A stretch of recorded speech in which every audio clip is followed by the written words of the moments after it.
میں بیداری اور بشارت کے تیسرے ہفتے کے چوتھے دن آپ کو خوش آمدید کہتا ہوں۔ گزرے ہفتے تقریباً اسی وقت میں نے آپ کو ان ہتھیاروں کی بابت بتایا تھا جو ہمارے پاس ہیں۔ ہم نے برے کے لہو اور صلیب کے پیغام پر بات کی، اور پھر ہم نے اپنی گواہی کے کلام پر بات کی۔ ہم نے یہ خیال مکاشفہ 12:11 سے لیا، جہاں لکھا ہے، اور وہ برا کے خون اور اپنی گواہی کے کلام کے باعث اس پر غالب آئے، اور انہوں نے اپنی جان کو عزیز نہ سمجھا، یہاں تک کہ موت بھی گوارا کی۔ اور ایک تیسرا ہتھیار جو خدا نے ہمیں دیا، وہ ہماری وہ پاکیزہ زندگی ہے جو مکمل طور پر خدا کے سپرد ہوئی ہے۔ خدا ایسے شخص کا متلاشی ہے جس نے اپنے آپ کو مکمل طور پر اس کے سپرد کیا ہو، اور ایسا شخص خدا کے ہاتھ میں ایک اوزار بن جاتا ہے۔ ہو سکتا ہے کہ آپ پیغام سنانے والے ہوں یا شاید نہ ہوں، تو بھی آپ خدا کے لیے ہتھیار ہو سکتے ہیں۔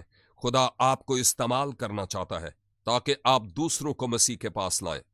ایک عظیم مبلغ اور مبشر ڈی ایل موڈی تھا جو سکاٹ لینڈ میں 100 سے زیادہ سال ہو گئے کہ کلام کی منادی کرتا تھا۔ ایک شخص نے اس سے کہا کہ دنیا نے ابھی تک نہیں دیکھا کہ خدا ایسے شخص کے وسیلہ سے کیا کر سکتا ہے جو مقدس ہو اور خداوند کے لیے وقف ہو۔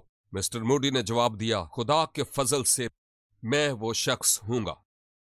پھر مسٹر موڈی نے ایک پاؤں مغربی یورپ پر اور دوسرا شمالی امریکہ پر رکھا، اور اس نے ان براعظموں کو خدا کے جلال کے لیے ہلا دیا۔ خدا ایسے حضرات، ایسی خواتین اور ایسے نوجوان ڈھونڈتا ہے جو یہ کہیں، اے خدا، میں اپنے آپ کو تیرے سپرد کرتا ہوں۔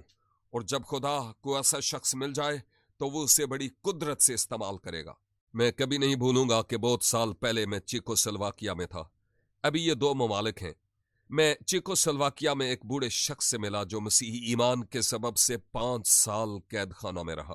میں اس بوڑھے شخص کے گھر میں تھا، اور اس نے مجھ سے ایک بات کہی جو میں کبھی نہیں بھولوں گا، کہ بہت سارے لوگ میرے ملک میں آتے ہیں اور یہ کہتے ہیں کہ ہم بہت بڑی آگ بھڑکانا چاہتے ہیں، لیکن میں خدا کے لیے کوئی بڑی آگ نہیں بھڑکانا چاہتا، بلکہ میں خدا کی آگ میں بھسم ہونا چاہتا ہوں جب تک میں راکھ نہ ہو جاؤں، اور جب میں راکھ ہو جاؤں گا تب میں خدا کا جلال دیکھوں گا۔ ہم جرمن زبان میں بات کر رہے تھے اور وہ ہمیں کہہ رہا تھا، کیا آپ سمجھ رہے ہیں کہ میں کیا کہہ رہا ہوں؟ میں نے کہا، جی ہاں، میں آپ کی جرمن زبان سمجھتا ہوں۔ میں یہ نہیں کہہ رہا ہوں کہ آپ میری جرمن زبان سمجھتے ہیں کہ نہیں، بلکہ جو میں کہہ رہا ہوں کیا آپ وہ سمجھ رہے ہیں؟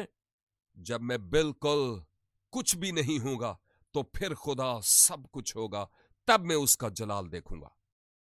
اور میں آپ کو بتانا چاہتا ہوں کہ جب ہم اپنے آپ میں کچھ بھی نہ ہوں اور اپنے آپ کو اس کے سپرد کریں، تب وہ ہمیں استعمال کرے گا۔ یہ بہت زبردست ہتھیار ہے۔ مزید 2 ہتھیار ہیں، ایک دعا ہے، اور میں نے ان سیشنز کے دوران دعا کی بابت بہت کچھ کہا۔